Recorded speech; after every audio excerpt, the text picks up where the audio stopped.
want to listen. Are you not entertained? Is that why you are here? Zip, don't get scared. Whew, what a crazy 24 hours if you've been watching the media or the news. And I don't know about you, but I'm sort of tired of hearing about politics. We have 4 more years. I'm sure we're going to experience it together along the way. And we have a new winner, a new president of the United States. And I don't want to make this a political live stream. I assure you I don't. I just want to talk about movies and other fun bullshit along the way, because life is far too stressful and hectic to focus on one person. And but with all that said, it's a crazy time to be alive. I feel like at times we live in the Matrix.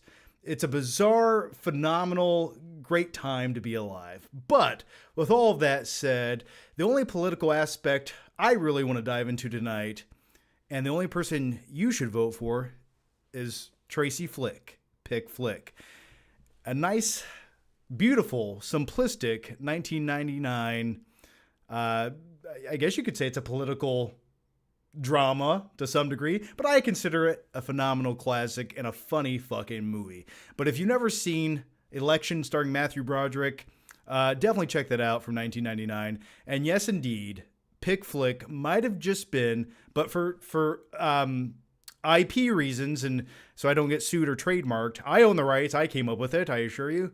That's maybe not true, but I was inspired by that saying Pick Flick for my main channel's name, The Flick Pick. So, anyway, and also, coincidentally, Tracy Flick's last name was obviously Flick, and my last name's Flickinger, so it always made sense. And throughout high school, I always wanted to run for like class president or treasurer or vice president, but I wasn't cool enough, and I know no one would really have any faith in me to run for that position or keep up with it or do it. And then again, I barely did my homework, and I spent most of my days in detention. But if I ever did run for political office in high school, I would have used that saying, Pick Flick. So anyway, how are you guys doing? Let me know who you voted for in the comments section. You know what? It really doesn't matter. What I really want to know is, what do you guys think about movies? That's all that matters here tonight. And I hope you grab some popcorn, something salty to eat, and let's just dive into it. Let's just have a good time. And I felt like it was only appropriate to wear my Top Gun jacket for this evening and my Nicolas Cage glasses. But for some odd reason, that defines who I am as a person. So with all that said, this is it. Don't get scared. Let's talk about some movies. All right. So the first one comes from Anthony says, John seems pretty conservative to me. I live in Indiana. I live in the heart of Indiana. Okay. And I will just say, how should I put this? I enjoy the people where I live. I really do. Except for my neighbor. She's a fucking crazy lady who screams at cars and little kids when they walk by her house. And she has weeds this tall in her front yard. It's great. Nevertheless, but I like where I live, just except for her. She will probably stab me in the neck one day with a steak knife when I'm outside mowing my yard. Avocado Balls Johnson says, what is the minimum amount of money you would accept to film a flick trip video wearing nothing but your drive jacket? That's a great question. I put a lot of thought into this question, and I never thought someone would ask it. At this point in life, I have no one left to impress, nor do I care about impressing anyone for the remainder of my days. So, with all of that said, the amount I would need to cover myself in baby oil, and I don't even think you said baby oil, but I'm going to add it in there for free, and wear the drive jacket. I was going to save this one day when I really gave up on life and just did OnlyFans, but I think just maybe this could be like a special Patreon YouTube members video. I don't know. I'll tell you what, you make me an offer I can't refuse. Just give me enough money to pay off my OLED TV from Costco. I'll do anything you want, man. Drive jacket, no jacket, Top Gun jacket, I don't care. What do you want?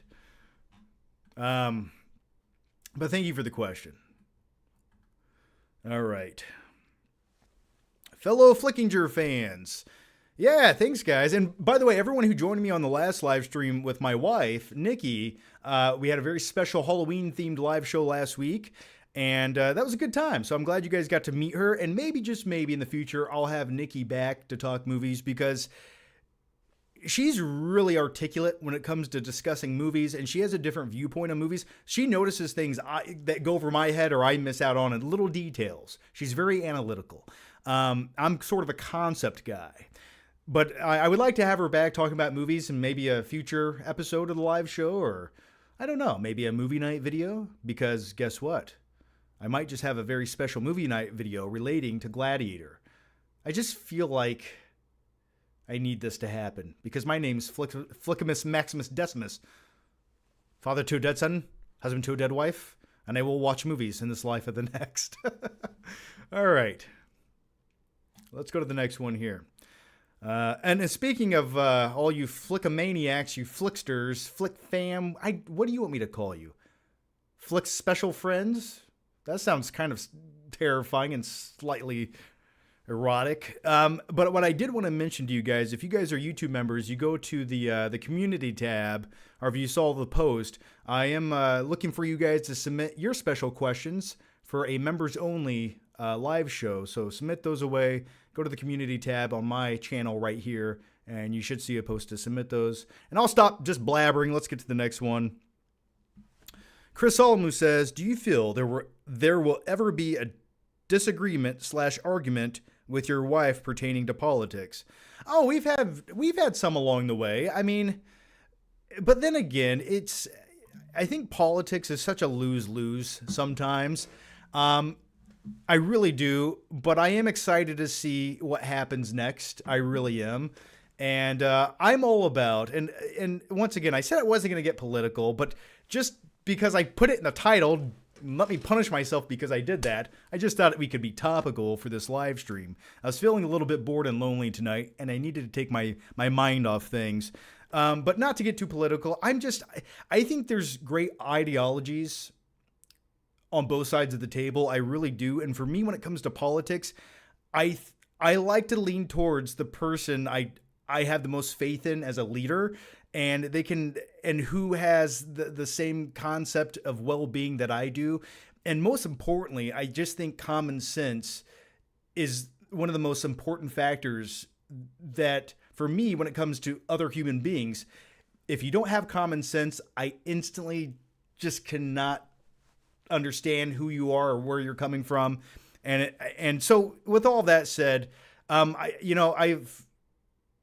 liked both sides of the argument throughout the years, except for this one. So yeah, I'm excited to see where it goes. I really am. Plus I live in Indiana. Come on, guys. I just want to mow my grass, leave me alone, and don't make me pay taxes. That's all I want. That's all I want. And 4K Blu-rays. All right. Someone said they enjoyed Smile 2. I talked about Smile 2 in the last live show, and I liked it. I actually was very pleasantly surprised by Smile 2. And I thought it felt like a real movie. And when it comes to the first Smile, and you guys are killing it with the questions already. So many good questions. I probably should not have taken an edible before this live stream. But nevertheless, here we are now. We're talking about movies. But the Smile 2 actually was a great movie. I enjoyed the main actress, who was Princess Jasmine in the Guy Ritchie shitty Aladdin movie. I'm sorry, I cannot remember her name right now. But I liked her story. And I would be looking forward to another Smile movie. The only thing that takes me out of Smile movies is where they have to do the trope of the character smiling. That's the only thing that takes me out of it, which I know sounds bizarre. It's like, John, the only thing you don't like in Smile is the smile? And I go, yes. And they go, so when you watch Titanic, the only thing you don't like in that movie is the ship? And I go, well, no, not exactly. So anyway. If anyone knows what I'm talking about, please let me know. I just think when they smile, it's like all that horror and suspense and thrilling. The thrill factor of the horror movie goes out the window for a stupid meme. Yeah, so I voted for Patrick Bateman. Yeah, that's who I voted for. The the next one comes from. Oh gosh, I should probably talk faster. Look behind you says, John, I can't see with these glasses on. John, I'm currently working on my screenplay that is about a DEA agent that seizes millions of dollars from drug cartels. When the rival cartel finds out and the seizure it begins to get violent. I cannot read. I'm sorry. It becomes a violent turf war. It's about power vacuums. Well, that sounds interesting, man. I hope it's in the same vibe of Scarface. I'm all for a good crime drama. Good luck with it. Tripler3 says, what would you use as lubrication to survive Shawshank? I would still canola oil from the kitchen. That's a great question. And there's been many countless nights where I stay up awake thinking of what my answer would be in such a situation. And I think, for me, I'm a survivalist. No matter what. If the nuclear holocaust happens, I'm like a cockroach. I will survive. So with all that said, I probably wouldn't plan on needing lubrication. I would be more on the offense, and I ask myself, what would I make a shank out of? And I would probably work in the wood shop, grab a rusty nail, hopefully it has tetanus, sharpen that bad boy up, and if any predator comes my way, I'm going to jab it into his jugular. So with all that said, probably like WD-40. Oh, should I take this Tracy Flick image down? I'm sorry, guys. All right. The election has riled me up. But once again, does anyone feel like we're living in a movie? This is a comedy movie that has not been written yet, and we live in it. And I love it. I love the time that we're alive. I truly feel like someone in the future has went back in time and they shifted a few little things around. And it's just like an alternative version of the universe is happening. But I like to think of it in a positive way. It's sort of like Doc Brown and Marty McFly came back in time to set the course of history in the right direction. But it just feels so surreal and comical to me. Anyway. Thank you guys for joining me. John Flickinger for president. I would not vote for me. Okay? All right. The next one comes from Fluffanutter. And thank you for the super chat here, Fluffanutter. Hey, John, man, longtime viewer, first time chatter. Ever seen Hunt to Kill 2010 with Stone Cold Steve Austin? It's a terrible but guilty pleasure movie for me. I have not seen that. Huge fan of Stone Cold the wrestler. What? But I've never seen that. The only movie I saw was his WWE produced movie where he's on an island fighting. God, what was that called? Some generic title. And I thought that was pretty atrocious. And I love the wrestler, but yeah, those movies have just not panned out well from him. They feel like 1990 straight to VHS action movies. Except in those movies, you sort of at least got Jean-Claude Van Damme, or I would say Stone Cold's better than Steven Seagal, but nevertheless. Gillian LaBelle says, yes, indeed, we do live in the Matrix. Mike Silver says 100%. The Condemned, that is the title of that movie. Yes, The Condemned starring Stone Cold. All right, the next one comes from Richard Lay, who says, can you do a ranking of the DCU projects from Superman to the Brave and the Bold Batman movie? I'm looking forward to that. I have a little faith in James Gunn, but I only have a little faith in him, and maybe this is an unpopular opinion. I love me some James Gunn. I do. I think the Guardians movies were great. The second one, maybe not as much rewatchability as the first one. And I do like James Gunn quite a bit, but what he did with Suicide Squad, I thought there were glimmers of interesting ideas in a very, very heavy, messy narrative jumbo mumbo of a movie. And I did not like it whatsoever. But, well, Polka Dot Man was kind of cool until they just fucking killed him for the sake of a joke. But either way, I do have some faith in James Gunn. I think the new Superman movie, I think tonally, they're sort of making it a much more Marvel-esque Superman. You know, there's definitely going to be more levity and hope and probably humor than obviously compared to what Zack Snyder did. And I love me some Man of Steel. I am looking forward to the new Superman movie. I think I'm ready for a new change in tone. And also, when it comes to Batman the Brave and the Bold, that's arguably my most anticipated DCU project coming out in the future from James Gunn. I know they have a Green Lantern series they're working on. That could be kind of cool, but I don't know. I don't know how well that would do episodically. But the new Batman movie, I'm a Batman fanboy. I always will be. And if they can give me a bit more...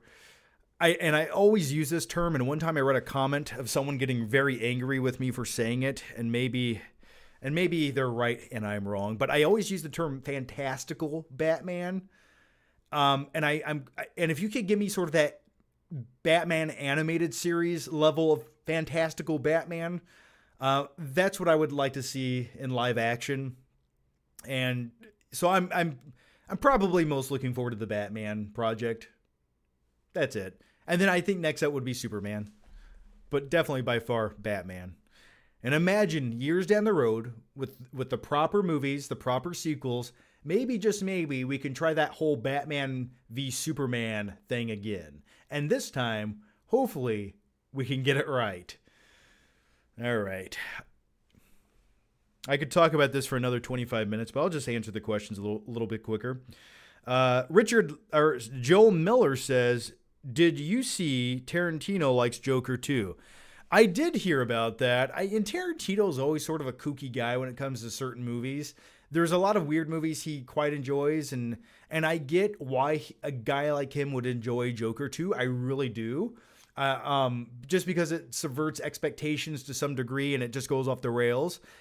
And I could see him enjoying some of the dialogue-driven scenes and thinking, wow, this is actually a comic book movie that sort of feels like a real film at times, even though the general masses in society hate it because no one wants to watch fucking Joker and Harley Quinn tap dance 45 minutes throughout a sequel to a movie that we didn't sign up for. No one signed up for the musical. They just gave us that shit. And we said, okay, listen, we like Joaquin Phoenix. We like Joker. We'll give it a try. Come on, Todd Phillips. Okay, we'll trust you. And then we got it. And then it was just, it's what they said it would be. It's a musical. And it was not that good. What was the question here anyway? I don't even remember what the question was. Oh, the Tarantino Joker 2 thing. Yeah, listen, Tarantino's all over the place. I love his movies. I always will. But hey, if that's what he likes, then so be it. I think Tarantino creates art. So I can almost respect his opinion on that. All right, the next one comes from James Dosher, who says, "Hey John, how you doing this Wednesday? I'm doing okay, and I'll keep it real with you guys, all 261 of you watching right now. I have surgery tomorrow. Now I'm not getting a heart transplant, even though a brain transplant would be great. I'm actually having some pre-melanoma spots removed on my thigh. Skin cancer, scary shit. You should probably go to the dermatologist once a year just to get checked out. You got a weird bump? You got something that looks a little off? Just get that shit checked out.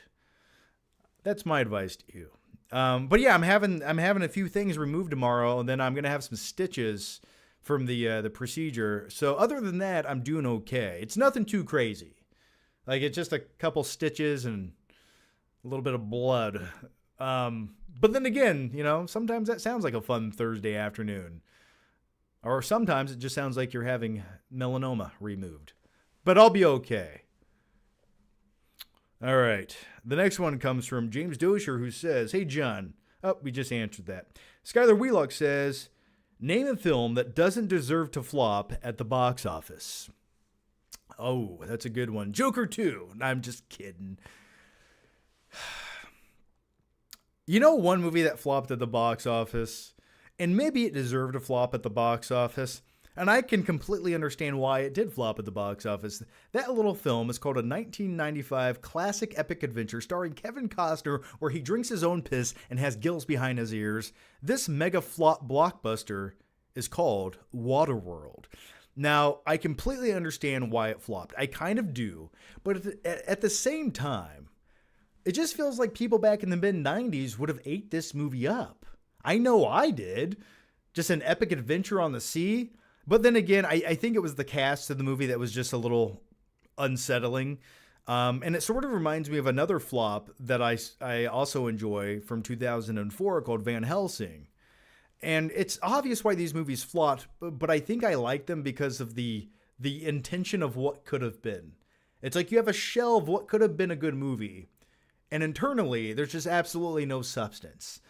But I still hold on to that shell, and sometimes late at night, I hug it to my bosom, and it keeps me warm and tingly. And I think I just described what makes a great guilty pleasure movie. There you go. Here's some philosophy for the night. All right. The Shawshank Redemption, yes. That flopped. Talk about an A++ 5-star movie that did not deserve to flop. But the unfortunate thing about Shawshank was it came out in 94. It just got overshadowed by speaking of Tarantino, Pulp Fiction, and it also got overshadowed by Forrest Gump that year. I just felt like running. Bucketeer says Waterworld as well. The Nice Guys. I didn't like The Nice Guys that much. I didn't think it was fake. I didn't think it was all that funny, except for Gata's Bitches. Will Ferrell used to be a pimp in his past life. I quite enjoyed that. Cup of Joe Media says, just talking about movie topics, once in a while, I have to remind myself of what going to a theater as a kid was like and seek out old-fashioned historical theaters. They have unique vibes, better popcorn. You know what? For some reason, you're right. The popcorn in old movie theaters just tasted better, didn't it? Weird. I know. Maybe it was just the old patina and the dust that they never cleaned out of them that added that extra flavor of nostalgia. Either way, I enjoyed them. Sometimes I seek out things that remind me of the 90s, and my wife and I just had a weekend trip to Las Vegas. I have a friend who used to actually, and hopefully still is a YouTube viewer, who was taking part in opening up a new theme for his nightclub called the Fantasy Lab in Vegas. So we had a weekend trip there, and it was a good time. And by weekend trip, I actually mean I was there for 24 hours due to multiple flight delays. But nevertheless, we made the best out of a very short amount of time in Vegas. But the point of that backstory that you just heard was in Vegas, there's so many big open area casinos with lights and things happening. And we walked through sort of an older style arcade in Vegas. And it was very large, and it was part of the casino. But just walking through that for those 2 minutes just gave me that same adrenaline euphoria that I got when I was a stupid little kid going into the mall and going into the arcade back in like 1993, 4, and 5. And that was like heaven. That was, you have entered the Matrix. Anything is possible. There's bright, vivid colors. There's Mortal Kombat over there, Street Fighter over there. And if I get 7,999 million tickets, maybe, just maybe, I can get one gumball and a sticky little hand that when you flip it, sticks to a mirror. And that, folks, is called a dream. So yes, I vividly remember shit like that. And I miss it every day. Ugh. I'm telling you, there's a reason that my office looks like a 14-year-old's wet dream with RGB lights. Okay? This is what makes me happy. Ambiance, RGB colors, arcade machines. This is it. This is my happy place. This is my cocoon. If you put a fluorescent light bulb in front of me, I'll have an aneurysm and jump off a bridge. You have to put yourself in your comfort zone. That's what you have to do in life. I'm telling you. If you're stressed, dim the lights. Okay, let's just go to the next question. I'm sorry. It's going to be a weird night. The next one comes from Skylar Wheelock, who says, could you name 3 movie thieves Harry and Marv could be counted together if you choose them? Laugh aloud. Oh, my three favorite movie thieves? Okay, that's an interesting question, and I think that's a good question for the chat, and I'd like you guys to know, or let me know. Name your 3 favorite movie thieves. I'm going to give you a slew, because this is one genre film I love. I'm going to go with Ocean's 11, George Clooney. I would go with Robert De Niro in the movie Heat, another great thief. I think another good thief, I would even say, was Clive Owen in Inside Man. But if we're going a little more crazy and rambunctious with these questions, I'll go one further for you. One of my favorite thieves of all time is Patrick Swayze in the 1991 Point Break film. Because it wasn't about the system, man. It was about us against... Well, I just fucked that. I just messed it up. I messed it up. I'll get the quote next. I'll get the quote ready next time. I'll get it right at least. Okay. But those are a few of my favorite movie thieves, and thanks for the question. The next one comes from Clark Ingleton. John, what are your thoughts on anchovies? Listen, I used to work at a couple pizza places, as a delivery driver for multiple years throughout college. And I tried anchovies maybe once, maybe twice.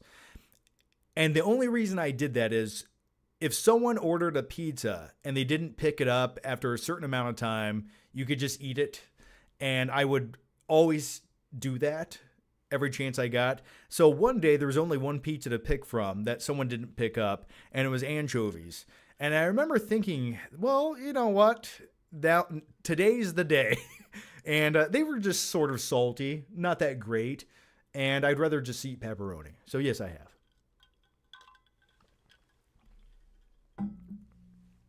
Claudia Rogujon, here we go. Hey, John. Van Helsing, based on your recommendation, I gotta say the first half of the movie, I was like, hey, this isn't as bad as people say. It's actually entertaining. And the last 40 minutes happened of the movie and it went off the cliff. Well, Claudio, that perfectly describes Van Helsing. And that's fair. But almost to a certain degree, when Hugh Jackman turns into a giant 2002 PS2 video game graphic werewolf and he starts fighting Dracula, who looks like the one character from Killer Instinct from 1995, the big gargoyle guy, when you see that happen in live action, you have to appreciate things like that. Because they were not afraid to do this. You know what the truth is? If the CGI was just better and maybe it had a different director and it wasn't so overproduced looking, if you saw something like that in a modern day horror film, I think it would be fantastic. I really do. It'd be like Nosferatu fighting a gargoyle in Robert Ebert in the new Eggers movie. I mean, if that happened in an A24 movie, you'd probably appreciate it. So that's why I give Van Helsing a pass. And yes, I am drinking Jack and Diet Coke tonight. Oh, Ben Affleck in The Town's a great pick. James Caan in Thief, also a great pick. Louis Bloom is technically a thief. I agree. Louis Bloom, I don't think he was a great thief, though. He was definitely a great sociopath. Baby Driver. Yeah, Baby Driver. That's a good one. All right, the next one comes from... Oh, here we go. Chris Solomu says, Insta story you did was the Museum of Illusions, ? No, I was actually talking about it a few minutes ago. When I went to Vegas, it was a place called Fantasy Lab, which is sort of like this surreal, dreamlike experience bar. And you sort of go through each room, and you stay in each room, and you can take pictures, and it's interactive, and each one has a different theme. That's where I took that picture that you saw on Instagram. So I will have a short Insta Reel video showing it off in the next day or two. I just got to edit it together. Bakatir says, hello, John. Congrats on the engagement. Hope all is well. Get that TV fix. Bakatir, thank you for those kind words. and you have been a member for 44 glorious months. Oh my God, thank you so much. So first of all, I might make a video on this. So a few weeks ago, my LG OLED 83-inch TV broke. It shut off one day. And this was literally, and I shit you not, one day after the 2-year warranty expired. And this would be the second LG OLED TV that I've had break almost to the day when the warranties expire. And I'm telling you, there's a conspiracy theory to be had here. Call me crazy. I think they made their shit to break after 2 years when the warranty ended, so you'd buy another one. Call me crazy. But a few weeks ago, my new LG TV broke, and it just shut off one day. And keep in mind, I rarely use this TV. This is my theater room TV. This is my special occasion TV. This is a TV that I only utilize to watch and immerse into true cinema. So I had very, very minute watch hours on this bad boy. So we go to watch A Nightmare on Elm Street the day before Halloween. We're ready to go. We have our popcorn. We have our snacks. I dim the RGB lights red. It's looking like a bloodbath in there. We're ready to experience this child murderer, have mayhem on Elm Street. And I was quite looking forward to it. And I go to turn on the TV, and the power button just blinks red. Okay, I unplug it. I try to reset it. I do everything Google tells me to do because I'm an incompetent moron. So we try this for another 10 minutes. My popcorn's getting cold. The night's getting long, and we're getting tired. And suffice it to say, fuck you, LG. My TV that I just paid for a couple years ago decided not to work on the day that the 2-year warranty expired. And I will never forgive you. And I hope one day you burn in hell for your atrocities against humankind. But if you want to offer me a sponsorship deal talking about your TV, I will probably do it. So please send me a new LG OLED TV. Thank you. But the point of this story is my TV did break, and I went through, I had an extended warranty. And the best advice I can give any of you watching right now, if you have a Costco near you and you want to buy electronics, hear me out when I say it. This is the most important thing you will ever hear or witness in your life, and especially on this live stream. If you have a Costco near you, buy all of your furniture, buy all of your electronics, especially your TVs and your computers from Costco. I assure you the extended warranty plan will be worth it, and Costco are cool. So, and they have great samples. Always go there for the samples. So I had an extended 3-year warranty on my LG OLED TV, which thank God I had, because if I didn't, I would have paid $900 to have it repaired. So with all that said, I did have it repaired yesterday after going through the warranty company for 2 weeks, talking to people that I couldn't understand. I don't even know if they understood me. Somehow, some way, some dude showed up to fix my TV. They were here for like 5 minutes. And they fixed the TV, and I mounted that bad boy back up. And the first movie I put on to test it, because I was like, okay, let's test it. So I shut the blinds. I laid there wearing only a pair of tube socks. I don't know why. I just felt like it was necessary. And I watched Furiosa for the first time since I've seen it in theaters. And I gotta tell you, I fell back in love with my TV. But LG, if you're listening or you're watching, fix your shit. It's unexcusable, okay? So, yes, I did get my TV fixed, and it's working pretty good so far. Okay, the next question comes. Did you guys enjoy that answer? I hope you did. Okay, the next one comes from Pokemon Lover 92, who says, "Hi, John.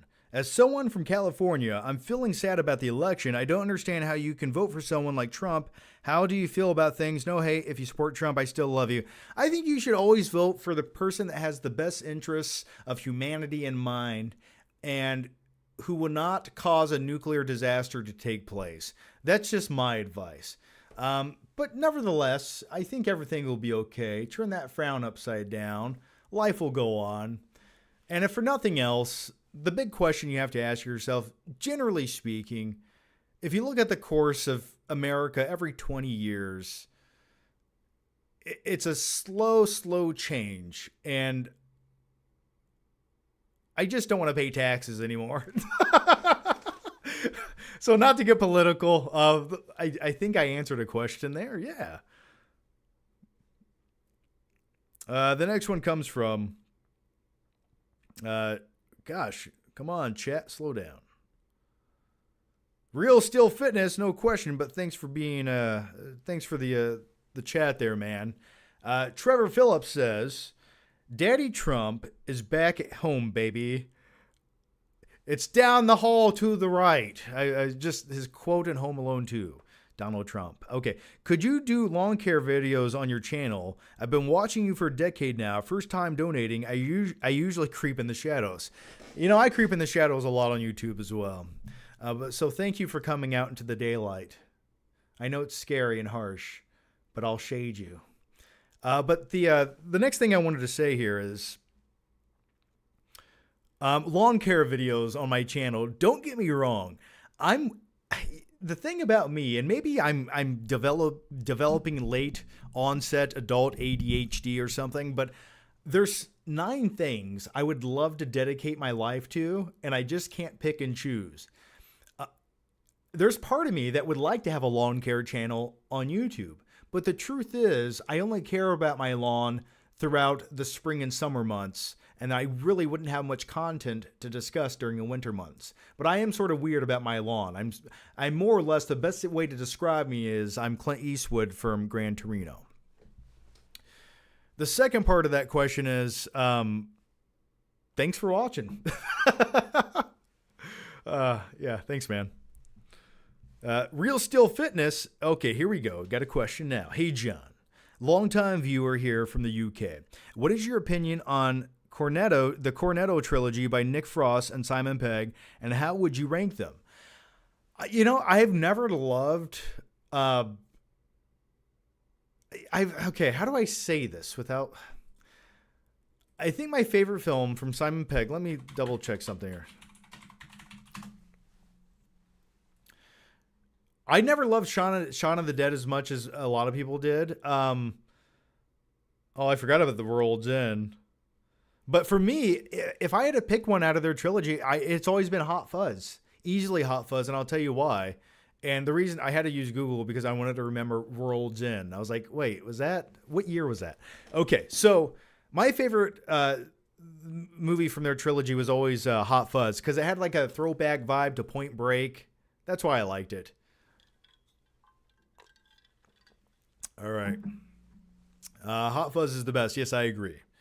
I love the snow. I love the snow too. I bought a snowblower last year, getting ready. I thought I was going to get 10 feet of snow one day. I was ready to plow myself out of the driveway and crawl across the Arctic wasteland to Walmart. But I bought a snowblower last year, and I got to use it one time. And the time I used it was slightly pathetic. I was like, I have to justify buying this. It was like 3.5 centimeters of snow in my driveway. I could have just walked out there and went, whew, and it would have blown off my driveway. But I took my snowblower out there to justify its existence last year.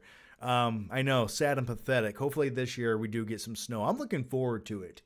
If I'm back on YouTube, give me a reason not to leave the house. I'll get all warm and cozy inside, and we'll just talk all winter long. We'll call it hibernating with the flick pick.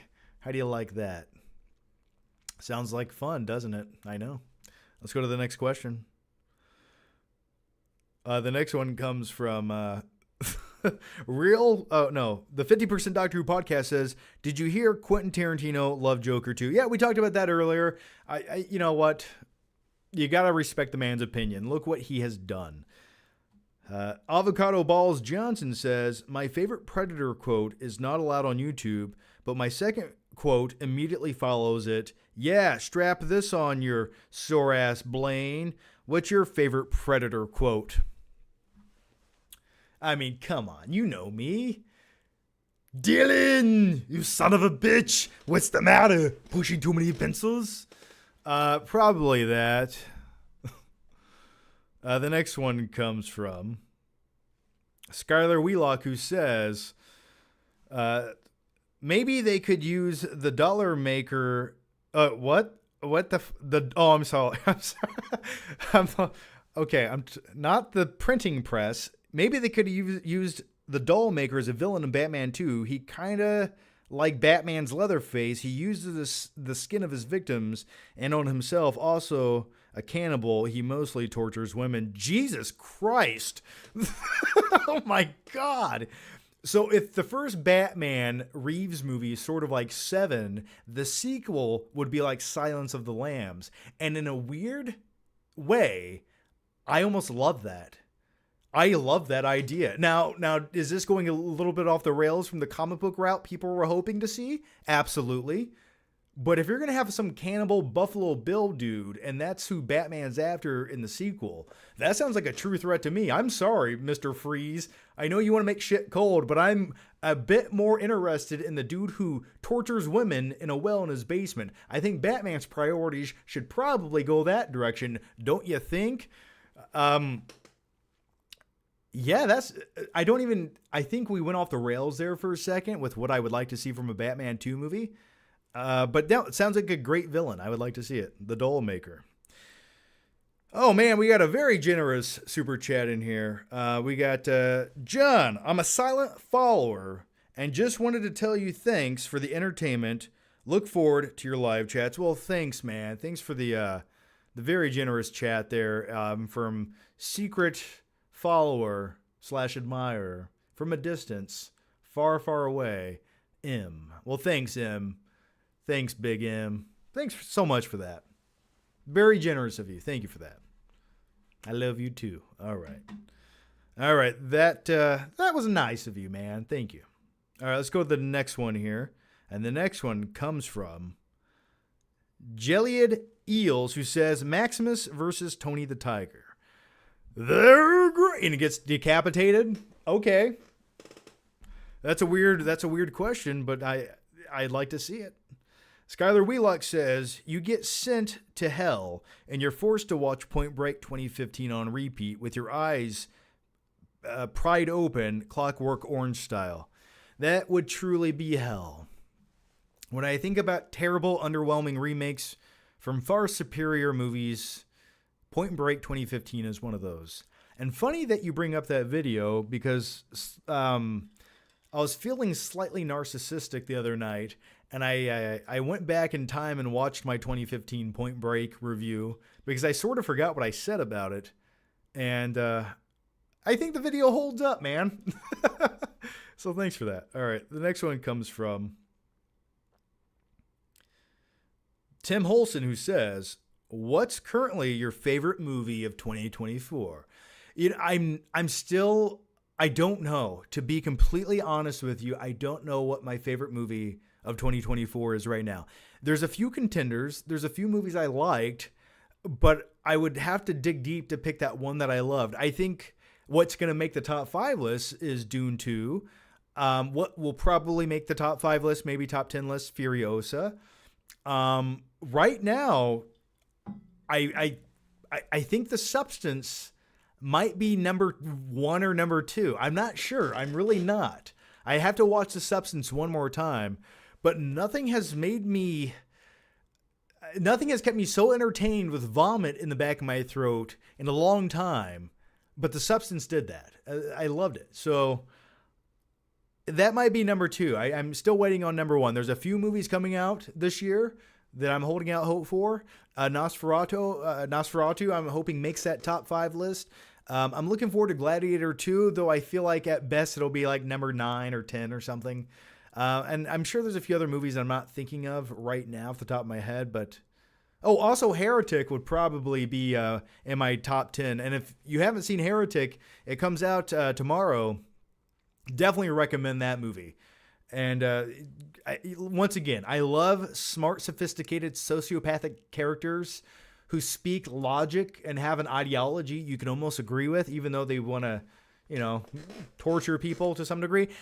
Hugh Grant's great in that movie. So watch Heretic. And so that would be in my top 10. So, all right. The next one comes from Skylar Wheelock, who says, long road trip. You have to stop at a gas station. You got to get a drink and a snack. What are you getting? Great question.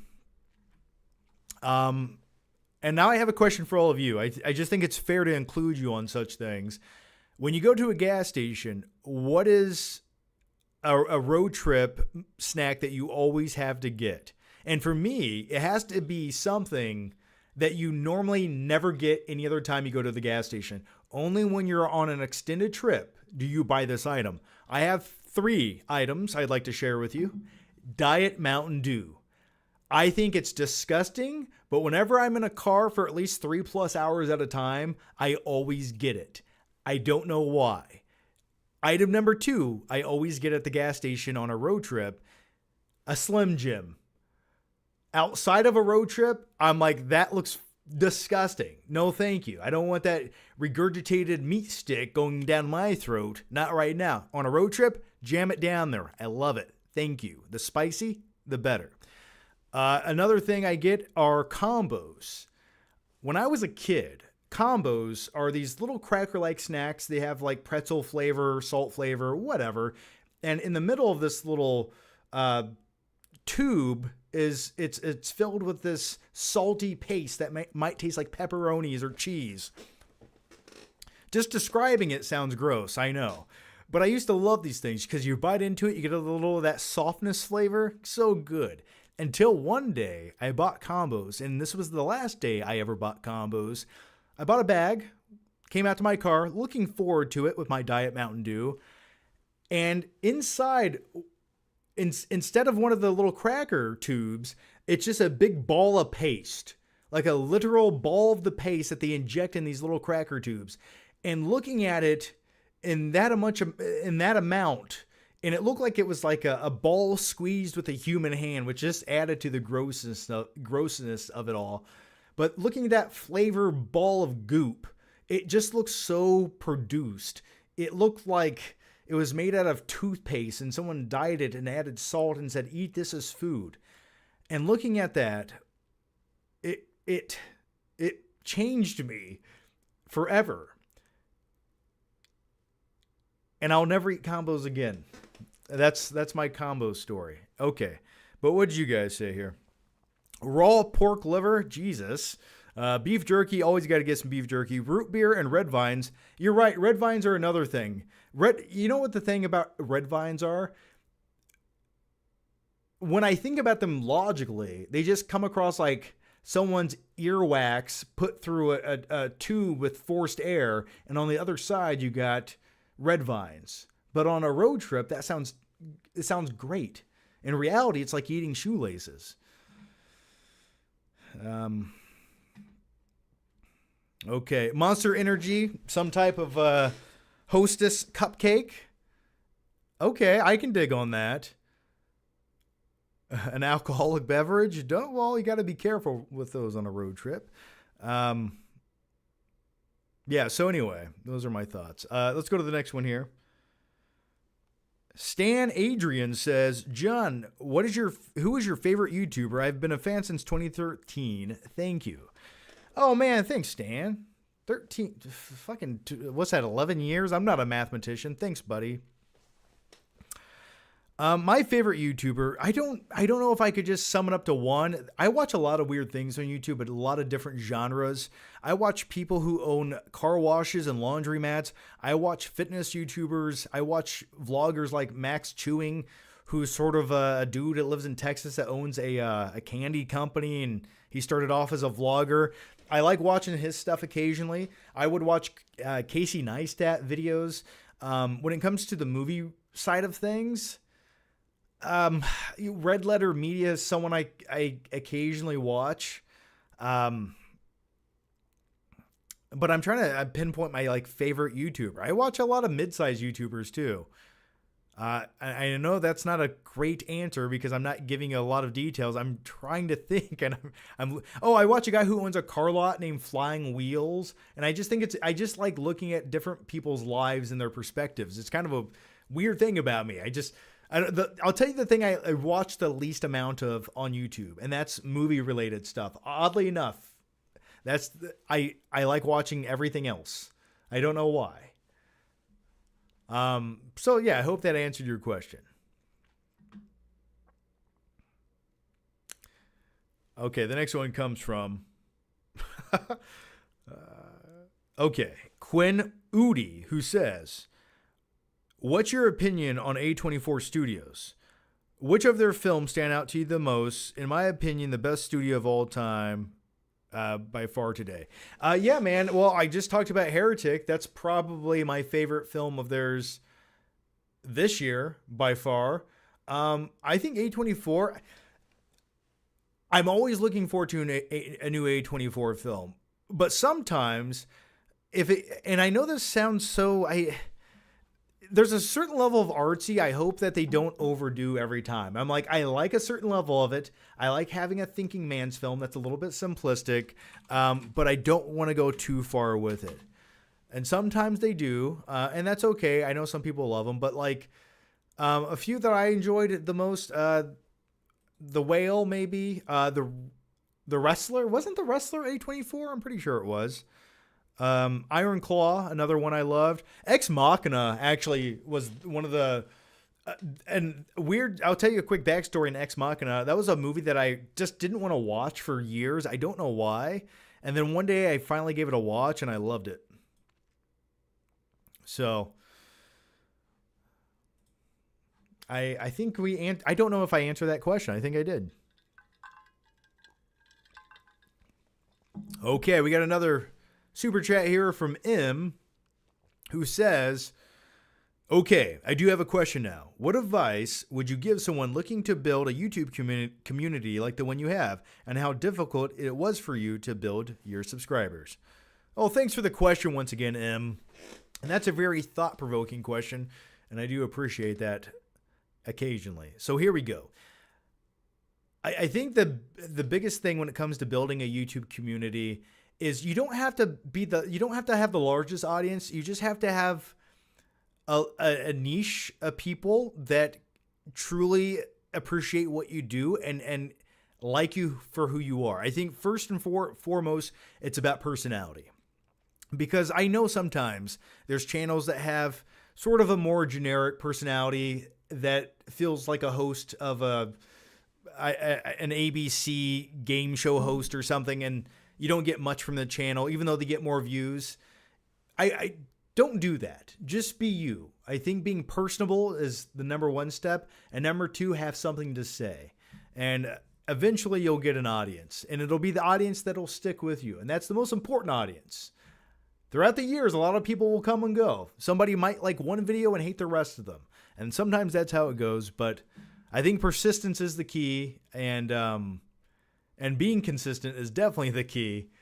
And as I always say, do as I say, not as I do. Because I am definitely guilty of not being consistent. But it's just because I freak out because I think we're in the Matrix and I got to take a break. I lose all hope of reality and humanity. So I got to take an extended break. But every time I come back, I try to make up for it. Okay. Mike Silver says, loved Ex Machina. Social Native says, if you had the choice to watch The Whale or What's Eating Gilbert Grape, what will you pick? You know, I would probably pick What's Eating Gilbert Grape. I really would. I think that film just has more adventure, a larger scope to it. I love watching Leonardo DiCaprio play a special needs boy who climbs up to the top of a water tower. I love things like that. So for me, it just has a bit more spectacle in it, and I like the story a bit more in What's Eating Gilbert Grape. But I loved The Whale. The Whale was awesome. Phenomenal. That scene where he goes and just starts junking out on junk food and cramming it down his throat, it was like terrifying. I thought that was a like horrific scene in The Whale. All right, the next one comes from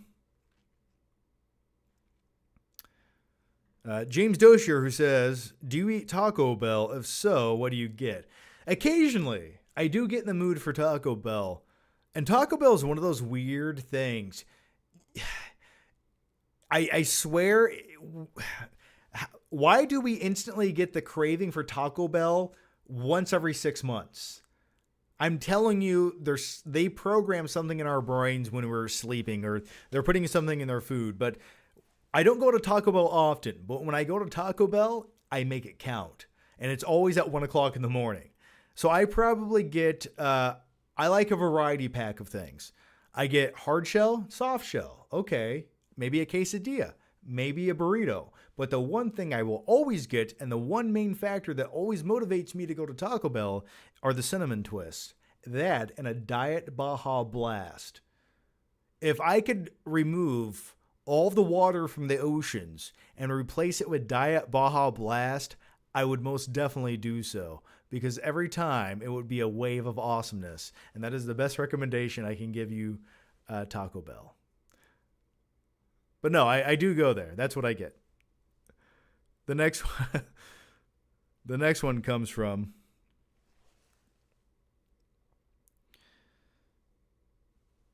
Did we answer this? Oh, here we go.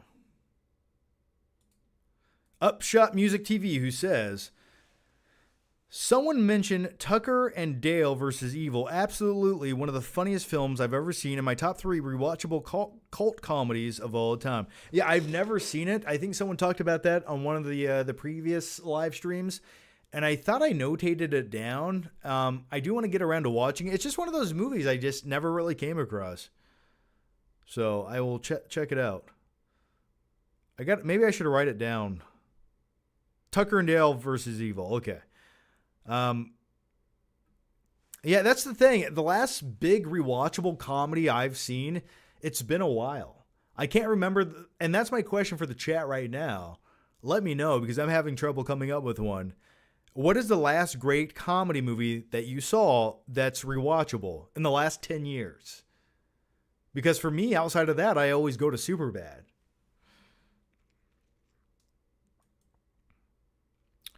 Claudia Rogujon says, have you watched The Penguin yet? It's probably the best show on TV right now. Yeah, it's that or Agatha. So I have not. I want to get around to watching The Penguin, and I'm at a point where I think I'll just binge it once every episode comes out. That's what I need to do with that show. Listen, I know people love it. I watched the first episode, and it just doesn't have that same level of quality that I think like a Breaking Bad or Sopranos has. And I know that's a lot to ask for from a Penguin series, but I think I just get really picky on my TV series. Maybe unfairly so, but I will get around to watching The Penguin at some point. I don't know. The production quality of it just looks it looks cheap. Maybe not cheap, but just, I wish it looked more authentic. Avocado Balls Johnson says, did you get around to watching Raw Deal? It's the biggest slice of 80s action dick cheese you'll ever dedicate your jaw taking a bite out of. That's funny, man. What is this called? Raw Deal? Oh, is this the Yeah, okay, we talked about this. All right. I knew that sounded like a forgettable Arnold movie, and it was, because I forgot it. Raw Deal's the 1986 action thriller starring Arnold Schwarzenegger, and who cares about the plot? Anyway, I'll get around to watching it at some point, man. That sounds like a good movie to watch tonight, to be honest with you. But, okay, let's go to the next one here as I adjust my positioning, because sciatica sucks in your 30s. The next one comes from Movies are rad. Oh, Movies Are Rad says, huge fan. Been watching since you battled the shark in your backyard. Have you seen Snack Shack? Oh, man, my favorite of the year, and I think you dig it. I have not seen Snack Shack. Let me Google that shit right now.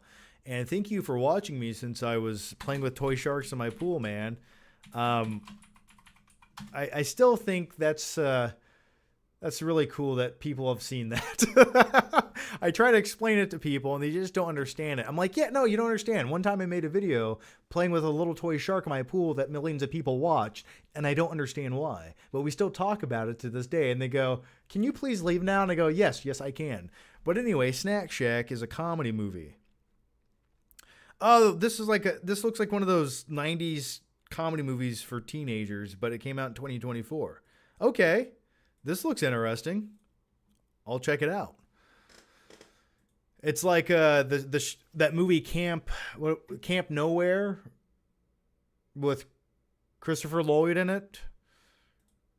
Has anyone seen that movie, Camp Nowhere, from I believe 1994, where all the kids conspire to go to a summer camp to hang out and they lie to their parents?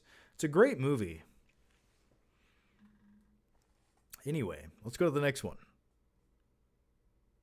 The Dark Mike says, what are your thoughts on the butterfly effect? Oh, to some degree, you see it in everyday life. One thing happens that affects another thing that affects another thing. Now going all the way down to the micro level of it, and it's the butterfly effect. To a certain degree, I do. I really do. I think there's a minute thing can trigger a chain of events that can change so many people's lives, which is scary if you think about it. And it makes me want to just live in a bunker underground for the rest of my days. But yeah, I do believe in that to a certain degree. Tripler3 says, what's the greatest DVD you found at a pawn shop? Oh, man. Okay, so I'll tell you the backstory. If you didn't know, I used to make videos called Flick Trips where I would go to pawn shops and other movie-related places to buy physical media. And before I started making YouTube videos and doing that, I had a friend, and we would always, once a week, hang out, drive to the pawn shops around town looking for movies, but we were very competitive because whoever found the better movie first, that's your movie. So when we went through miles upon miles of DVDs, dusty, dirty, disgusting pawn shop DVDs covered in all kinds of unspeakable matters of mayhem, we would always race through all of these movies. But we made an agreement once before starting all of this. We said, you can pick one movie that you want, and I'll pick one movie that I want, and vice versa. That way, if the other person finds the movie first, no matter what, they have to give it to the person who wanted it. So we had one wild card, if you will. So if he found a movie I really wanted, and I named the movie before he found it, he would have to give it to me. I'm sorry that got very contrived. But anyway, one day at Cash America Pawn, he found the movie I requested, and that movie was Hook on DVD. For some reason, I picked Hook. And of course, he found it, and he had to hand it to me. And it felt so good. It was a visceral, cathartic experience where he worked so hard to find the movie I wanted and then had to hand it over to me. And that was probably the most, the greatest DVD I ever got at a pawn shop. Just because of that. Okay. Did you think I'd have an answer like that? Me neither. I forgot that happened. All right, the next one comes from Real Still Fitness, who says, hey, John, what are your opinions on Neil Blomkamp's movies? I enjoy Chappie, District 9, and there's some real world issues explored in those movies. Yeah, you're right. To a certain degree, he does sort of capture how third-class society really does always get the short end of the stick or the straw or the shaft. I don't know. But he always does do a good job of encapsulating how a majority of the population will be in poverty one day, especially with movies like Elysium or District 9. And yeah, you're right. But I would say District 9 is my favorite. Is it District 8 or District 9? I'm pretty sure the movie's called District 9. I feel like the Mandela effect just happened. What is the movie? Is it District 9 or District... I cannot remember all of a sudden. I become dyslexic all of a sudden. I'm sorry. But all of his movies, it's always by the third act. I started to dislike Neil Blomkamp movies, and I'm not talking about District 9. Thank you, somebody, for helping me there. But it's more so Elysium. I think the third act, once they go to the big CGI space shuttle in the sky, and it just, I hate it. Or Chappie sort of lost its way. So those are my thoughts on Neil Blomkamp movies. All right, the next one comes from Senior Love Daddy, who says, any wedding advice? Is it better to opt for a family member to take photos or a photographer? Should you prioritize an errand runner and dog walker? Should I accept that Austin Burke will request the DJ play Ram Ranch, etc.?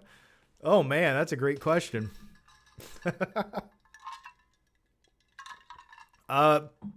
Don't ask me for wedding advice. I just nodded and said okay the entire time. But I will say, I would hire a photographer, hire a professional for things that live on forever. Do you need to get the best catering? Do you need the best of the best everything? No, those things won't really matter. But capturing the experience, that'll matter. So hire a professional for that. And as far as somebody helping you do some odd and ends, just have a family member, have like a cousin or something do that shit, I guess. I don't know. Just make sure at your wedding reception you play Huey Lewis and the News and walk down the aisle to the Imperial March. All right. That's the best advice I can give you. The next one comes from DJ Run01, who says, we got married on the same day, so I guess that makes us wedding date twins. How's marriage going? So we got married October 12th, man. Congrats to you as well, buddy. My wedding was amazing. However, moving in has taken some adjusting. You're the best married man. Oh, thank you for that, my good sir. Well, thanks for that. Yeah, getting married's weird. I never thought I would do that, and here we are now. I'm settling down as society has told me to do, and it's okay. It feels good. But yeah, man, thanks. Skylar Wheelock says, did you hear Jared Leto has been offered the Skeletor? Oh my God. Have you heard Jared? What the okay. Have you heard Jared Leto has been offered the Skeletor role in Masters of the Universe? That sounds like an SNL skit, doesn't it? Can you imagine him just up there all buff, fucking painted teal blue? Just, He-Man! Like, can you imagine that shit? I'm ready for it. That sounds like the worst thing ever. I'm so tired of watching Jared Leto in movies. Whenever he's in a movie, I don't want to see it.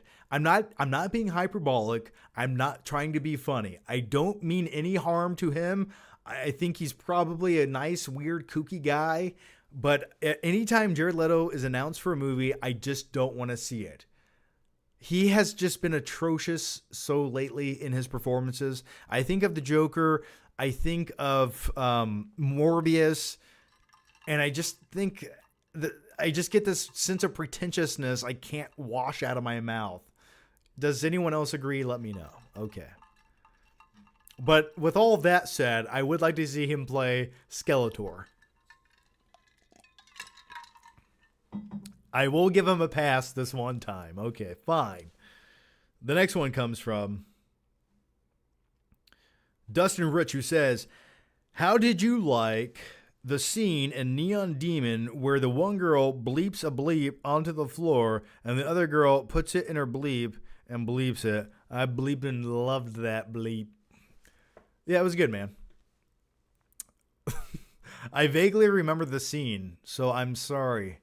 I actually would need a little more substance and backstory than the bleep.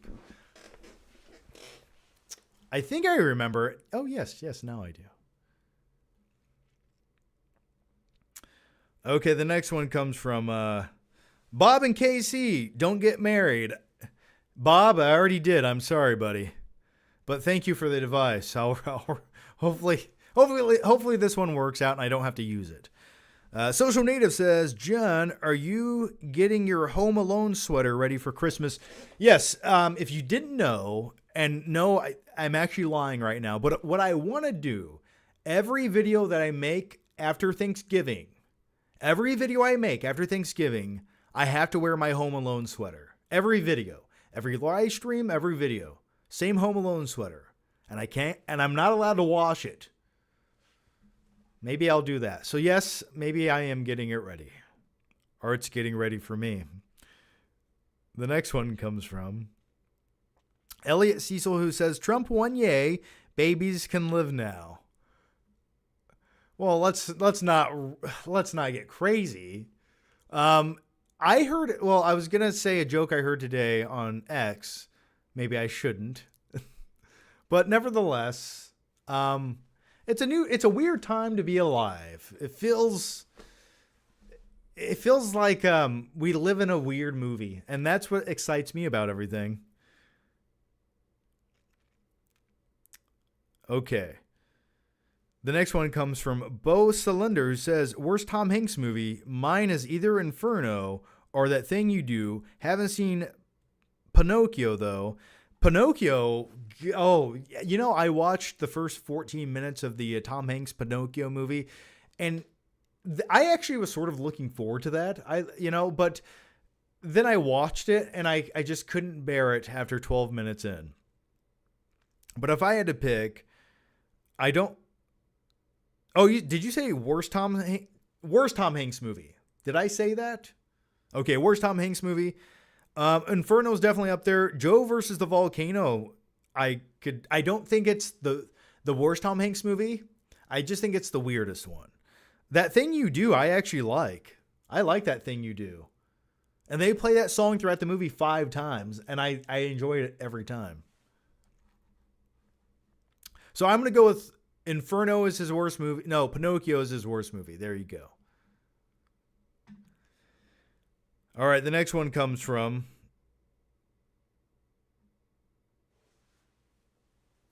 Bob and Casey says Joker 2 is good. I know he's lying, though. All right, the next one comes from Brandon Dorian, who says, hey, John, love the content, very down to earth, which is very refreshing nowadays. Keep plugging away on YouTube. Curious on your thoughts on Long Legs. I've talked about Long Legs a few times, but I will do it again just for you. I wanted to like it quite a bit. I think I enjoyed 80% of the movie in the theater. I think the ending of the movie, I just hate when A24 films or whatever, I just hate when they end with that's the logic and reasoning. And also, I thought they could have done so much more with Nicolas Cage as Longlegs. I don't know. I thought it would be more than it was. I really did. In the most simplistic terms, it's sort of what I wanted it to be, but I was hoping for a bit more on the thrilling aspect vibe of doing detective work, trying to track down a serial killer. I think it kind of failed on that front. Was it fine to watch once? Sure. Yes, it was fine to watch once. I got my long legs on. Okay. Aaron Parpart says, I had my Vegas premiere of my feature film, California Dreaming, the same weekend you were in town. I wish I would have known. I have invited you and the missus. Please watch the trailer for it. All right, so go to YouTube and check out California Dreamin'. The premiere was last week. Check out the trailer. I'll check it out, man. I will. California Dreamin'. Okay. Mental note, click. Also, if you want to send me a message on X to remind me with a link of your trailer, that will definitely help. But thanks, man.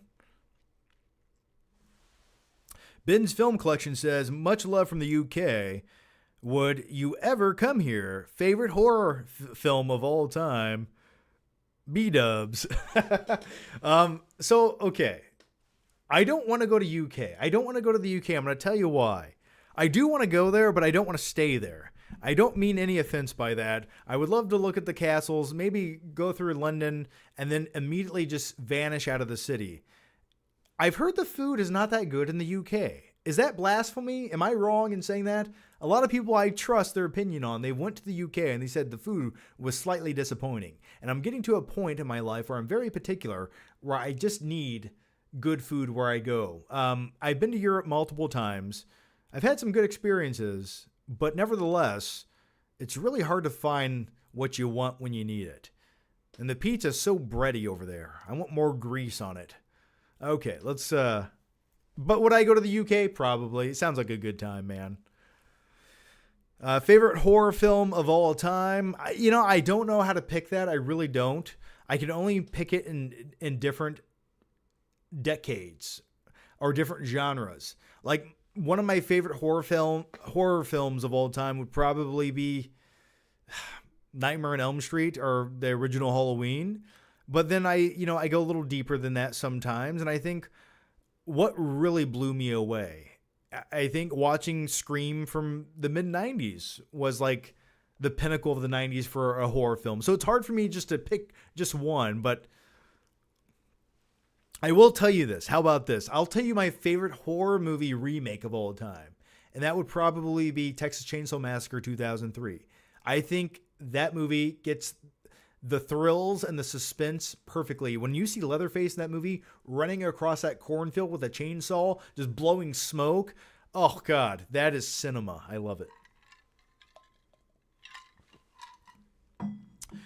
John has become a member. Welcome to Don't Get Scared. Thanks, buddy. The next one comes from Claudia Rogajan, who says, I got a good movie thief. James Caan's character, Frank, from the Michael Mann movie, Thief, underrated movie. Yeah, I've seen it actually. I've seen Thief once, and I don't think I loved it. I liked it, but my biggest issue with it was I think I was just trying to compare it to Heat too much, the movie Thief, so. Okay. That's weird. Okay, the next one comes from, the normal chat just disappeared in my Streamlabs. Let's refresh. Oh, there we go. Thank God for refresh buttons. Why don't they just call refresh buttons, hey, fix this problem that just happened? Okay, I'll click that. There it is. Thank you. Okay. Evil Dead is near perfect. The Thing. Yes, I like The Thing quite a bit. I have a question for everyone watching right now. It's a very important question, okay? And I want you to put a lot of thought into it. And if you have a reason why, also put that shit down below. Which movie do you prefer more? The Thing or Alien? Which one actually do you think is more pivotal in the fundamental landscape of the horror genre movies? Sort of a similar vibe, more or less, but which one do you prefer? Alien or The Thing? And I'm going to say, I actually think I prefer Alien. I think it's the superior movie. I enjoy the setting and the backdrop immensely more than The Thing. Don't get me wrong. I think an Antarctic base is really interesting, but I much prefer outer space. Also, I think the xenomorph compared to The Thing, I think is a much more interesting creature. I really do. I think it's a more intimidating creature. So I'm going to go out and I'm going to say, you know what? I stand by it. I think Alien is the better movie. All right. We got Sultan says The Thing. Max Nugenbauer, The Thing. Avocado Ball says Alien. Roger says The Thing. Royce says The Alien. Robin KC says The Thing. James Dosher says, I would say The Thing. Well, I think it's maybe like 60-40, okay? I should have put a poll up so we could vote. Who do you guys want to elect? The Thing or the Alien? But then again, when it comes to most elections, isn't that the only two options? Oh, so that was a perfect setup for that joke. That felt good. Okay. So it's kind of a mixed bag right now. And that's called a democracy, everybody. All right. All right. The next one comes from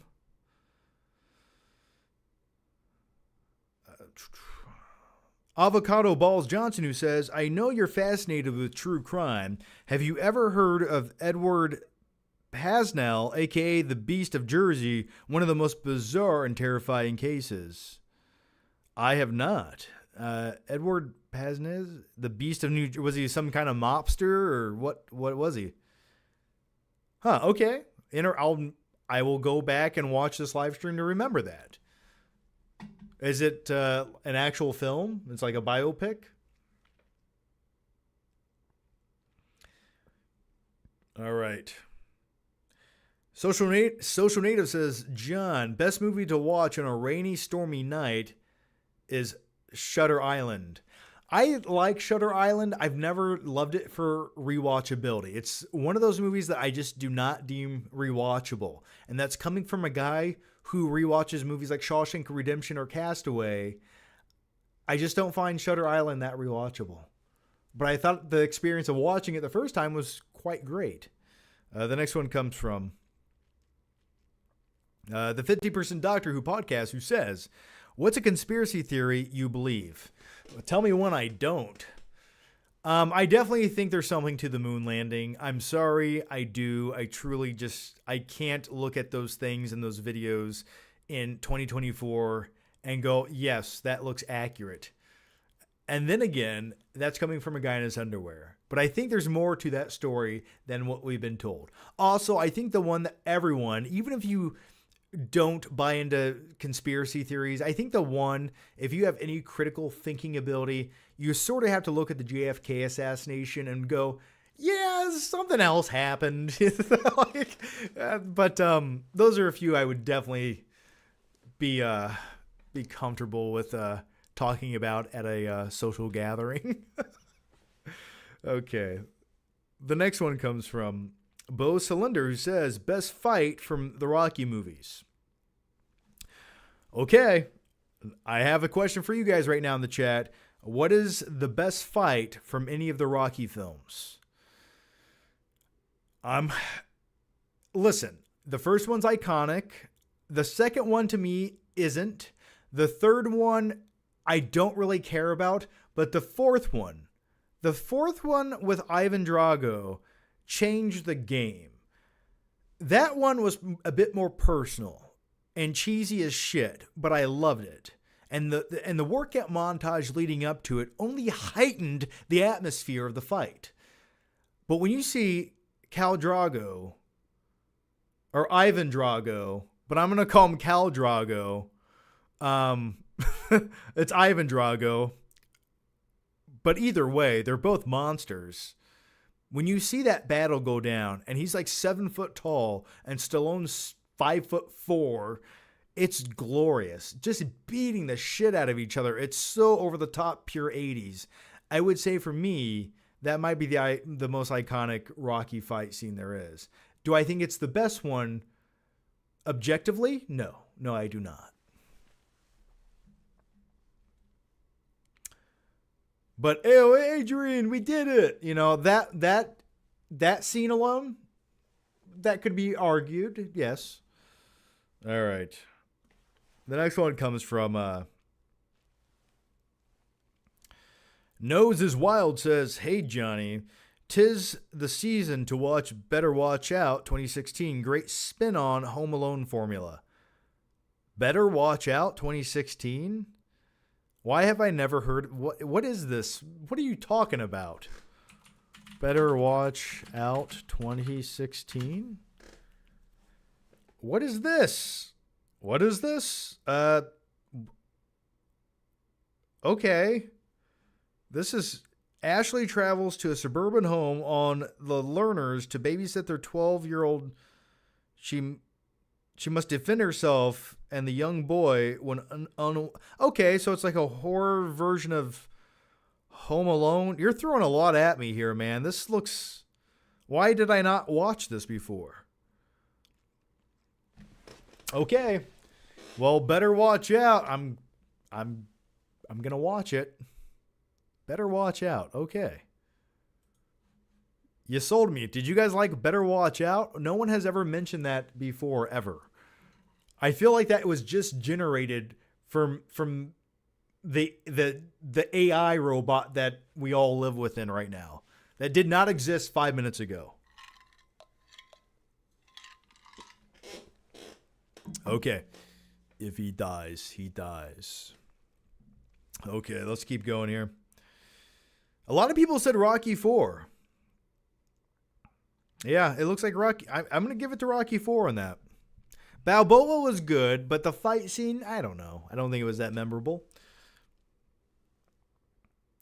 The next one comes from Quinn Oodley, who says, thoughts on the blasphemy from the 2011 film Paul. Thoughts on blasphemy from the 2011 film Paul? What is this?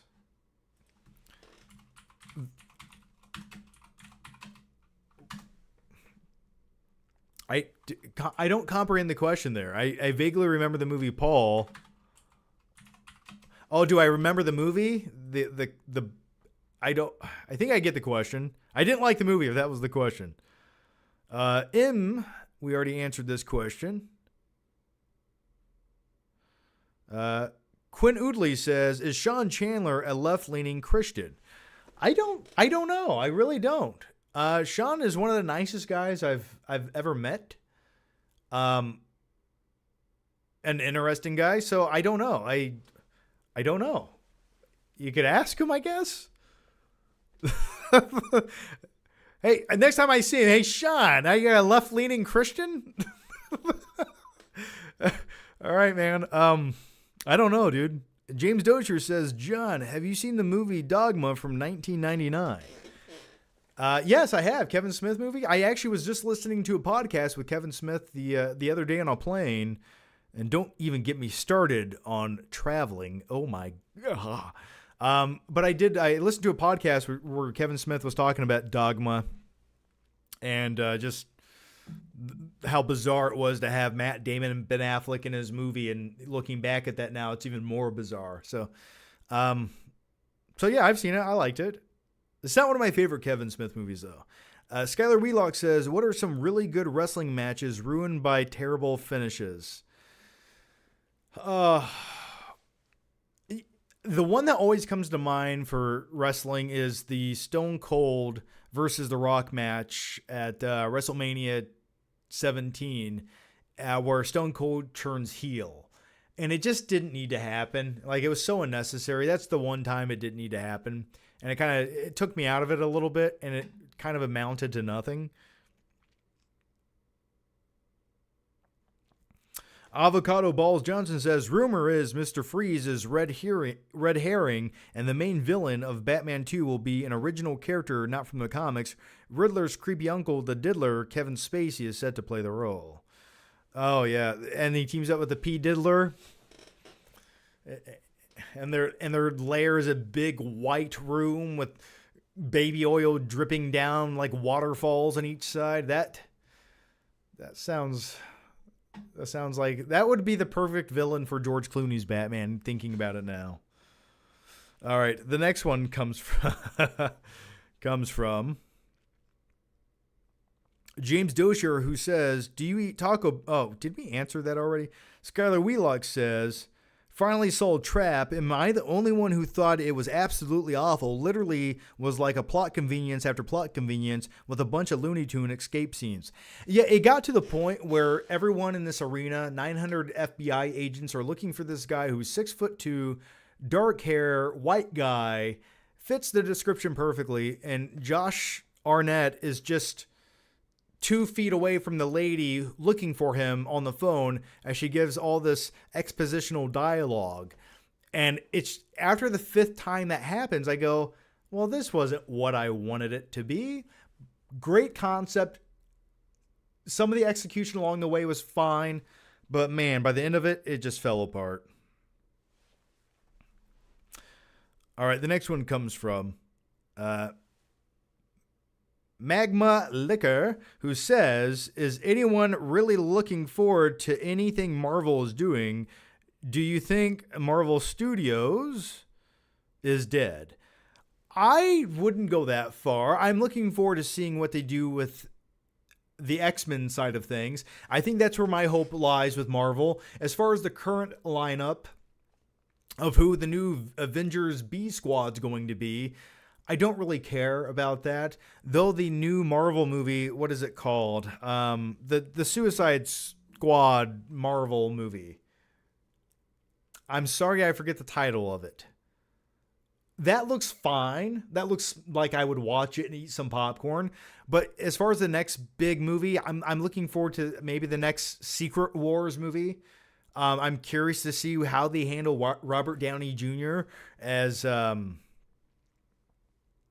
Doctor Doom. There it is. I'm curious to see how those things are executed. I really am. But all the solo movies along the way, at this point, I'll just take them as they give them to me. So I don't know. I think they're recovering ever so slightly. That's my hope. Okay, the next one comes from Skylar Wheelock, who says, Did you hear the Wayans brothers will reunite for the first time in 18 years to develop Scary Movie 6? And I want the Twitter girlies, please stay your sensitive asses at home. I'm ready for some dark humor. Oh, yes, indeed. I'm hoping they go for it and make it edgy. But then again, I don't think the Wayans brothers have done anything that they wouldn't do even in a more sensitive climate in cinema. I can't really think of anything they've done that would be too offensive to people who would be offended. I really don't. I don't know. I guess, what's his name? My little hand child. And he sticks it in the mashed potatoes. Oh, I was offended by that. That's how fucking disgusting that was. I loved it. Handsome was his name, wasn't it? Okay. But yeah, I'm kind of looking forward to a new Scary Movie. But then again, I just hope it doesn't feel like this modern day Netflix version of a Scary Movie. Skylar Wheelock also says, it's 10 months later and I'm still upset about the Iron Claw getting 0 Oscars love. Yeah, I don't know what it was. It should have at least gotten something. A nod would have been nice. Definitely deserving of it. But yeah. Aaron Papart says, hey, John, I think you missed my chat. Aaron, I will find it. I promise. Aaron says, I had my Vegas premiere. I answered that about your Vegas premiere, man. I think the chat is just taking too long here. I'm talking way too much for each question, but I just felt like I missed you guys and I wanted to engage with you a little more deeper, give you a little more substance. That's what you're here for, isn't it? So I was just really behind on the chat. I'm sorry. But the next one comes from Ken from the Boonies, who says, have you seen The Menu? Saw it for the first time with zero expectation, and the biggest what the F movie I've watched so far. Tyler's character pissed me off. Well, so I'm a bit confused if you liked it or hated it at this point. With a stellar review like that, I liked The Menu. I think it goes off the rails and it's a bit crazy, and it goes bonkers by the end of the film. But to a certain weird level, I like it. I liked that it just became so surreal. I think that's what that movie needed, and I liked the message of it. So I quite enjoyed The Menu. I would like to see more movies like it. I actually watched that last summer at my bachelor party. The house we stayed at had a small theater room in the basement, and all of my friends and myself included like weird, surreal, psycho-esque movies. And so we watched The Menu. Obviously, it was that or American Psycho, and I've seen it one too many times. So we watched The Menu. But anyway, I like it. The next one comes from Aaron. Okay, Aaron Papart once again says, Matthew Lillard is an underrated actor. Scream, SLL Punk, The Descendants. Hell, he's even gold and She's All That. I said what I said. You know, I like Matthew Lillard. I met him once for 3 seconds and we took a picture together. And that was cool. I liked him. I think he's always great. And he has a likability. I will say that. Even Up a Creek Without a Paddle. Whatever. Is that what it was called? I thought that was a fun comedy movie that was sort of underrated. Not a good movie, but an okay watch on a rainy day. Yeah, I wish he was in more movies. I still stand by this. Stu should be the main antagonist at some point in one of the future Scream movies. But that's the biggest wild card they can play. Once you do that, they have to reboot the franchise completely. All right, the next one comes from Alex Carr, who says, "Hey John, it's been a while since I've watched the stream. Hope you're doing well and congratulations on your marriage. Question, if you could spend a day with any TV character, who would it be and why?" Ooh, great question. I don't know. What is the great answer here to this question? I almost wanted to say someone like Dustin from Stranger Things. I think like that would just be fun. But then again, John, why do you want to hang out with a 14-year-old boy? I don't know. I just want to go on a wacky adventure. And then I think of other things like, I don't know. I would like to hang out with Daenerys from Game of Thrones for a day. Maybe we could ride a dragon together or something. I don't know. So that's a great question. If you could pick one TV character to hang out with, who would it be? And then I think of, I don't know, like, I remember I'm rewatching Breaking Bad right now, and Jesse's going through his like drug phase where he just has parties at his house all the time, and a whole bunch of meth heads come over and steal his shit, and he's just throwing cash around. I think I'd like to hang out with Jesse during a phase like that, especially when he just has a bag of money left in his dresser, and he doesn't care if anyone takes it. I think that would be a good time to hang out with Jesse from Breaking Bad. I don't know what that says about me, but then again, I don't know. Let's hang out with Joffrey from Game of Thrones just for an afternoon. And hopefully he likes me. Social Native says, John, thoughts on Grandma's Boy? I liked Grandma's Boy. That's kind of an underrated little cult classic, is it not? The next one comes from Lee B. Films, who says, if you wrote a horror film, who would you choose to direct? Rob Zombie? Absolute. No. It doesn't matter if you gave me $993 million and the Batmobile. I don't think if you gave me the opportunity to have a horror film made, I don't think I wouldn't let him in the room of... No, there's no way. Eli Roth. Okay, I take away everything. No, I'm just kidding. M. Night Shyamalan or Robert Rodriguez. Who would you pick to direct a horror film?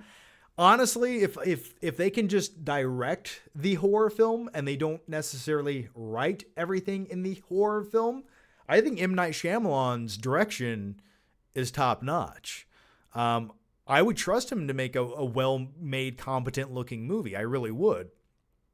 Just as long as he doesn't write the ending to it half the time. Eli Roth he's okay. He has a little more, he has kind of a mild style about him that's not overly stylistic as something as M. Night Shyamalan. But then again, I just go with M. Night.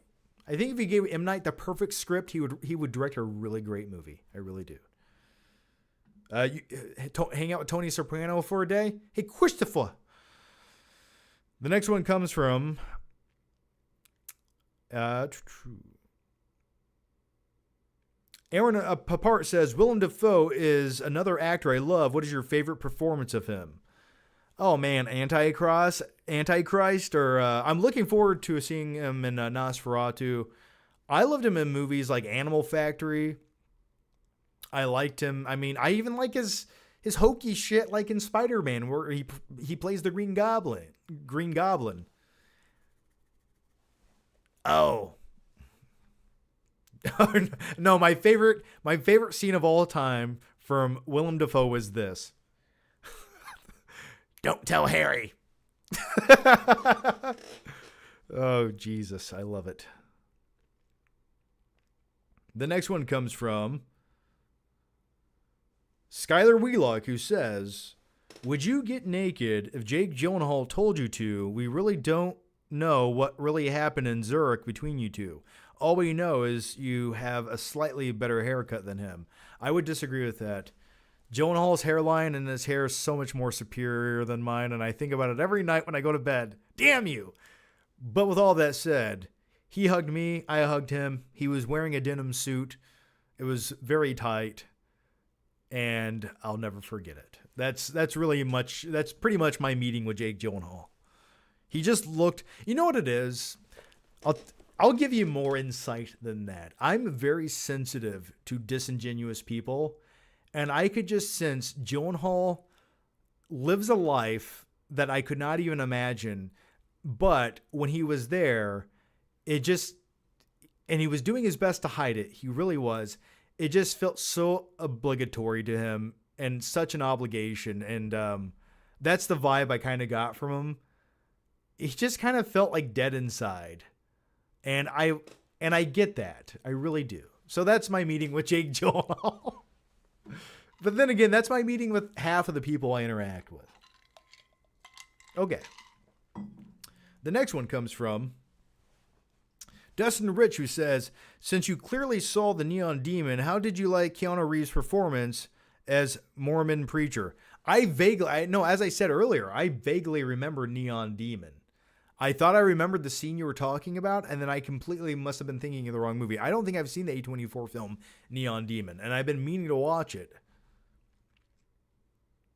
Okay, the next one comes from Murph, who says, did you chase any escorts with a chainsaw at your bachelor party?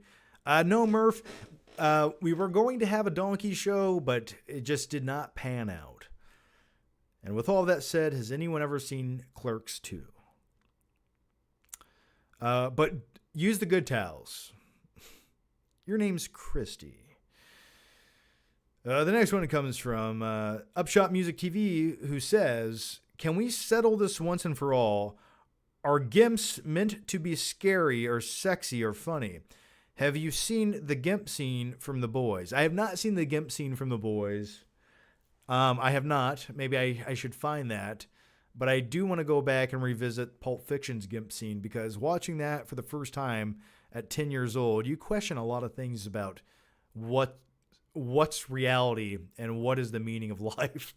Kai Nye, how's it going, buddy? Hey, John, congrats on the wedding. Plans for Xmas. Oh, hey, Kai, how's it going, buddy? I don't know if I can even make it to next week. As far as Christmas, I don't want to do anything. I just want to lay inside in pajamas with a Home Alone sweater on, watching Home Alone. Or if I've already watched it by that point, I'll settle on Jingle All the Way. I'm not a pervert. I just wanted a Turbo Man doll. I still didn't make that shirt. But man, yeah, thanks for the question. And thanks for the congratulations on the wedding. Thanks. Alex Carr says, since you just talked about Willem Dafoe, he's absolutely bonkers in Poor Things, but to be fair, the whole movie is. But my favorite performance of his is in The Lighthouse. I liked his performance in The Lighthouse. I've wanted to go back and revisit that movie for a very long time. And I think I've seen it. I've watched it one other time on Blu-ray, I think, when it came out. But I have not watched it since. I want to go back and see if I like it as much as I thought I did. Okay, the next one comes from, I'm going to answer just a few more questions, and then I'm going to wrap up this live show because it's getting late, and me and the lady friend, or the lady wife, have some reruns of Breaking Bad to attend to. Gangs in New York is great. Well, that's random. All right, the next one comes from Justin. I love you, Flickpick. Well, Justin, I love you too. John, thoughts on Gangs in New York? You may not many people know. So Gangs in New York, I like it. It's a Scorsese film starring Leonardo DiCaprio. Some great performances. Bill the Butcher. Oh, great character. Yeah, check out Gangs in New York, man. I like it. Not one of my favorite Scorsese movies, but quite enjoy it. I think the only negative aspect about Gangs in New York would be Cameron Diaz in the movie. And I don't even think she's that bad. I just feel like it's a little off to otherwise a near perfect movie.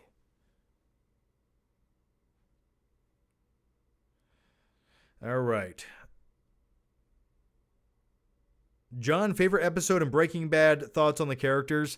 My favorite episode of Breaking Bad, I will say I quite enjoyed that by season 4, I think the tone finally gets where you want it to get to, and it really heightens the senses.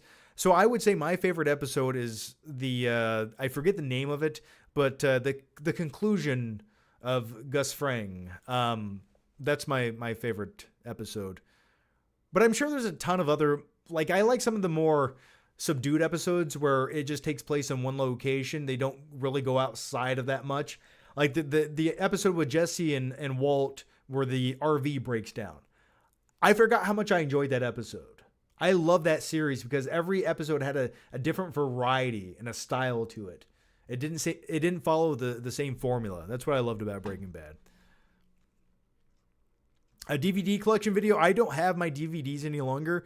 I got rid of those a couple years back when I moved. Unfortunately, I was tired of moving them every time. I just had 5 boxes of DVDs, and I'm like, why do I have these? I rarely watch them. I only hold on to them because I'm afraid to grow up. And I said I would watch my Blu-rays. So I was like, I got to get rid of these. So I did make a video where I traded in my DVDs. And in fact, before I did that, because I never wanted to forget them, never. I did make a DVD collection video going through all of them one last time. Kind of one last goodbye. What a weird video, but I made it. Ken from the Boonies says, you missed my first super chat. Ken, can you just type in your question in the normal chat over here, man, and I'll get to it? The chat sometimes goes a bit too fast to catch up on, and every once in a while, unfortunately, a thing slides by, and I am not a cybernetic organism, and occasionally I do miss a few questions. So, Ken, can you just type in the question once again into the normal chat? I'm looking at it right now. Social Native says, favorite episode is in Breaking Bad is him throwing the pizza on top of the house. No, that's the funniest episode. My wife had never seen that, and I said, I just waited the whole episode, and I looked at her and I said, that's why this show is great. And we both agreed.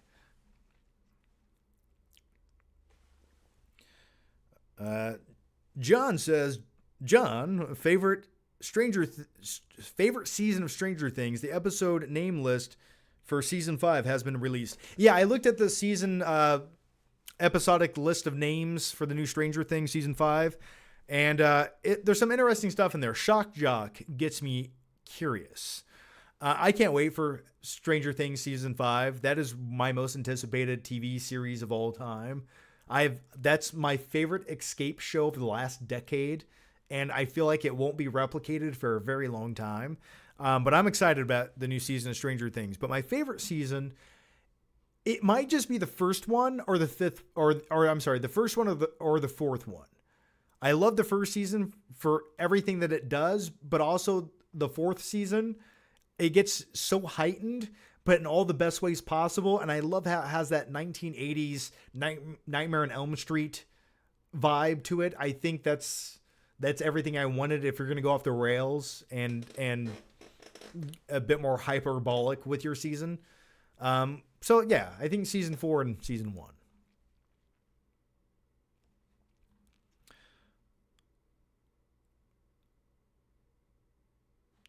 Okay, the next one comes from, I'm going to answer just one or two more questions here. Did Ken from the Boonies ever retype his question? I'm sorry. I don't see it, man. I'm looking. The 50% Doctor Who podcast says, what's a conspiracy? Wait, we already answered that. There it is. Yeah, Ken, I'm still waiting on your question here, buddy. I can't seem to... Nope, that's not it. No question. Keep up the great content, Jonathan. Well, I will. Vince Gilligan is smart for creating Breaking Bad. Absolutely. The fourth one was great. Eddie was awesome. Yeah, Eddie was just one of the minor subplots in Stranger Things season 4 that just was phenomenal. Like, oh, that's a completely memorable character that had this epic send-off. And then I think of like the score in season 4. How it uses like rock ballads from the 1980s and they just make everything feel so epic. Season 4 Stranger Things that's the best way to describe it. It went epic, but in all the right ways. And I'm once again, if you went into my brain, or don't go into my brain, but if I could pick one thing to watch right now for the next like 2 years of movies or TV shows, it would be Stranger Things season 5. Give me that right now. I'll take it. John, favorite movie you saw in theaters in 2003? Daredevil. I don't.